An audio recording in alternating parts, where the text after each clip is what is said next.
Welcome back to the channel. We're about halfway through the tournament kayak bass season, and I've decided at this time I want to go ahead and add the heading sensor from Minn Kota to my AutoPilot 136. If you followed my channel for very long, or you've looked at any of my past videos, you know I've had this kayak for coming up on 4 years. I got it in 2021. It's a 2022 model. I've used it extensively over the last 3 years, traveling throughout the West, Oregon, Idaho, Washington, California, in many tournaments. Until this year, I really hadn't seen the need to have this heading sensor. While I do occasionally fish the Columbia River for salmon or walleye, and I mostly do for bass, to be honest about it, I was always sitting and I could always control the kayak because I have the remote, the main remote just off to my hand, off my left hand, mounted to the kayak, or I could use the rudder and my foot pedals. However, this season, I decided to go ahead and get the micro remote. And so what that's allowed me to do basically is just stand more often when fishing in the kayak, especially bass fishing up close to banks in a lot of the bigger lakes. I don't do it a whole lot in the Columbia, although you've seen videos where I am standing in the Columbia. I'm not in main current at that point, but having this remote allows me to, again, stand in the kayak a lot better and a lot more often because I can control the motor directly because it's just hanging off of my PFD.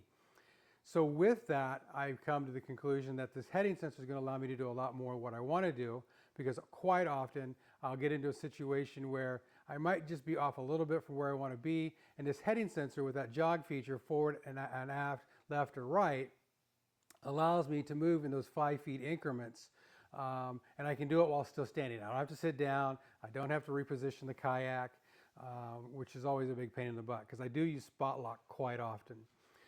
Even when I'm bass fishing banks, you know, if I see a spot or a slot I want to hit pretty hard, I'll hit spot lock. I'll, you know, fan the cast depending on the lure that I'm using. I'll just fan it through and see if there's something in there, or if it's a little cove of some sort that I just want to be able to sit out on the point I can cast into.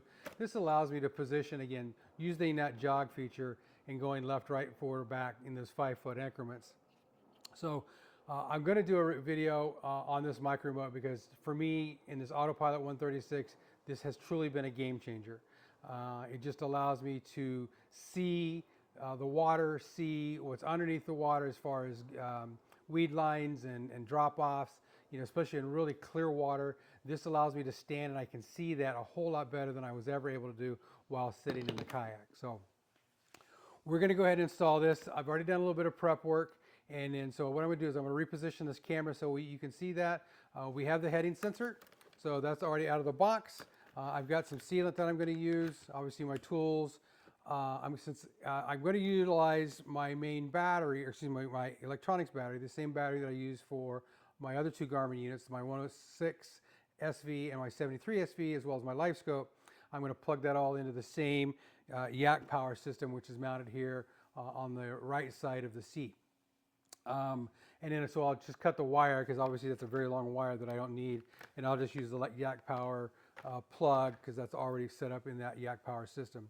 One thing I'm going to do is, a lot of people want to know where to put it. You know, some guys put it up by the head, although I've seen and read you're not supposed to have it up by the motor itself. There's a little interference problem. Some guys want to put it back here in the spot next to the passenger, to the seat actually. Well, that's where I originally put my yak power switch, so I can't utilize that. I did think about going all the way aft to the stern, but what I really decided I'm going to do is I'm going to take out one of the rod holders, the black rod holders that are inside, or they're part of the kayak, and I took some kayaks and I made a little flap or plate that goes over top of it, and then so that'll mount directly over there because I don't ever utilize that rod holder.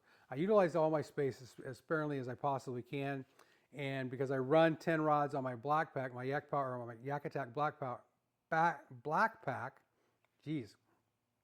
And I'll run my net on this side in this rod holder, but I don't run anything in that rod holder. So I think it's away from the head. It's right.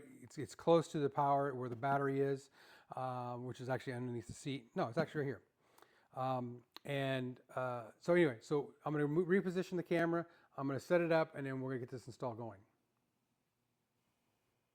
All right, so I repositioned the camera. I'm back on the other side of the kayak. And like I said, what I want to do is I want to take out this rod holder. And so taking this rod holder out, one of the things I discovered is these rod holders have a gasket on them. So, and it's just adhesive on there.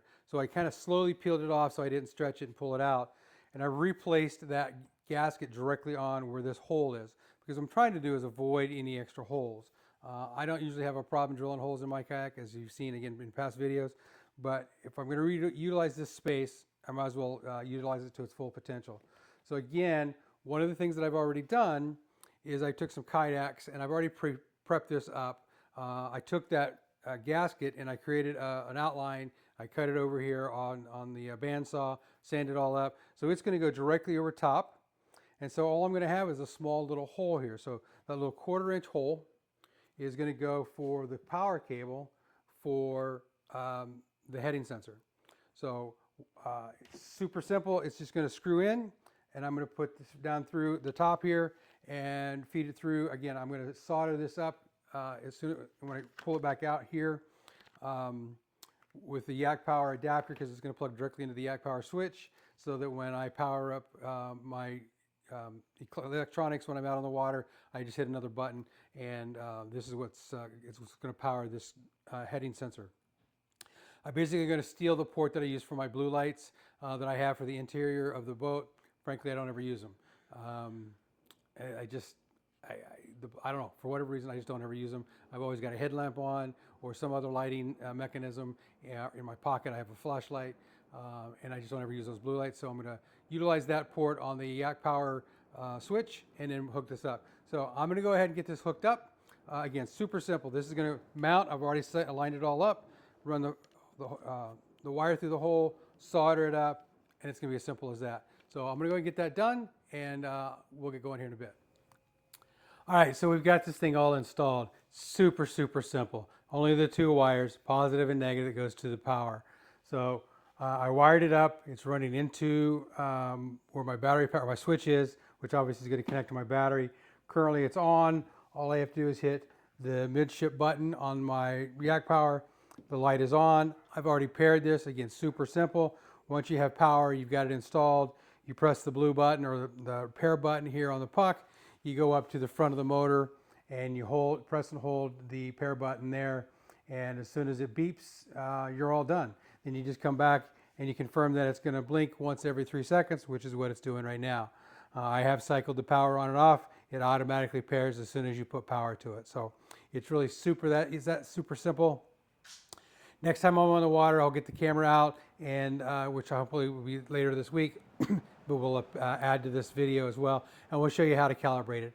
Again, all you have to do is go around in circles, and that's as simple as that. So that is the Minn Kota Heading Sensor on the AutoPilot 136. So again, I mounted it here where the rod holder was, because I don't ever use that rod holder. It's secure, it's set. I screwed it in, I sealed it all up. Powered up, it's paired up, and that's where we're at. So as soon as we get on the calibration on the water, we'll get the calibration done, and we'll add that here. All right, so we're out here on the Columbia River. It's a little windy right now, but we need to do a sensor calibration. So we're going to go into the remote, and we're going to scroll down to System, and we're going to scroll down from there, which says Sensor Calibrate. So I've already set that up. So I'm now looking at my remote. It says Sensor Calibrate. And there's other videos that you can see the screen on this. And maybe when I get back off the water, I'll show you the screen as well, or use some screenshots. But super simple. So I have power to the sensor. I see that it's flashing, so I'm just going to hit Sensor Calibrate. And it says press start, so I'm going to hit start. This is waiting to start, and now it says drive boat in 2 complete circles. So I'm going to keep the motor straight. I'm just using my foot pedals, and we're going to do that right now. And we're going to go here to the left.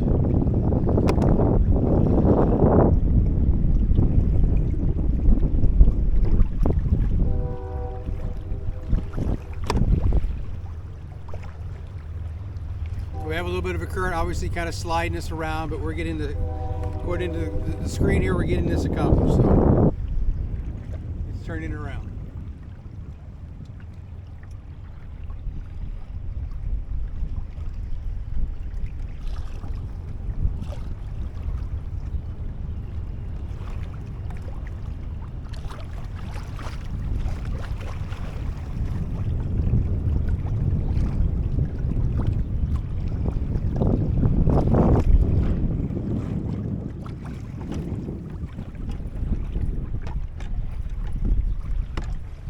All right, there's one complete.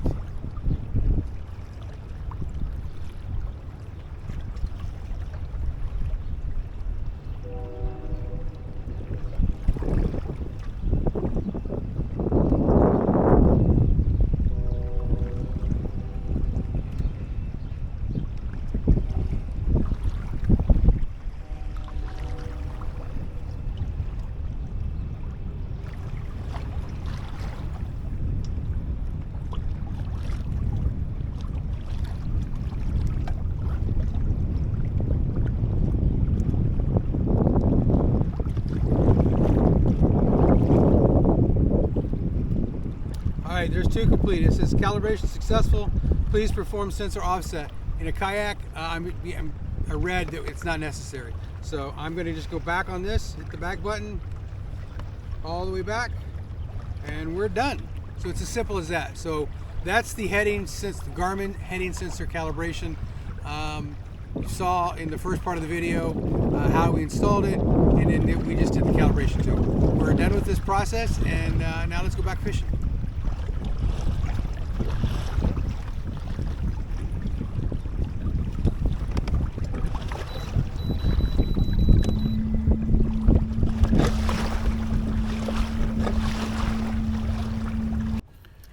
So this clip is taken shortly after I did the calibration as I'm heading back to the ramp. It's a point that I fish a lot. You'll see that I'm sitting on spot lock because you can see the bridge behind me, that walking bridge. Then I hit the left button on the remote 3 times, and it moves me to the left 15 feet because I hit it 3 times. And once the GPS finds that spot, it'll stop, and you'll see that the boat will get turned and straightened up because of the current and the wind that's coming from my face. And then from here, you'll just see the value of being able to utilize live scope, spot lock, and now the heading sensor because I could see what was going on in front of me. So enjoy the rest of the clip, and yeah, go get yourself a heading sensor.